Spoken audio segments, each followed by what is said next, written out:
కష్టాలు అన్నటివి ఎల్లకాలం ఉండవు. ఎవరికి ఏ కష్టం వచ్చినా కూడా నా కథ గుర్తు తెచ్చుకోండి. 16 నెలలు నన్ను జైల్లో పెట్టినారు. నా మీద కేసులు వేసింది కూడా మళ్ళీ ఎవరో కాదు, అటు కాంగ్రెస్ ఇటు తెలుగుదేశమే.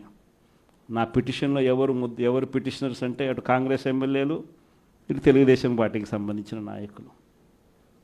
కేవలం రాజకీయంగా ఎదుగుతున్నాను అని ఒకే ఒక కారణంతో దొంగ కేసులు బనాయించారు. 16 నెలలు జైల్లో పెట్టారు. కానీ ఏమైంది? బయటికి రాలా? ముఖ్యమంత్రి కాలా?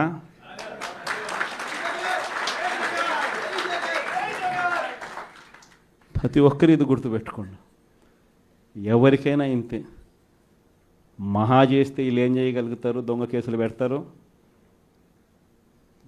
కాదండంలా బెదిరిస్తారు, కాదండంలా మహా అయితే 3 నెలలు లోపల వేస్తారు, అది కాదండంలా.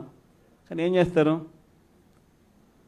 3 నెలల తర్వాత మళ్ళా వస్తాం, రెట్టించిన ఉత్సాహంతో మళ్ళా పనిచేస్తాం.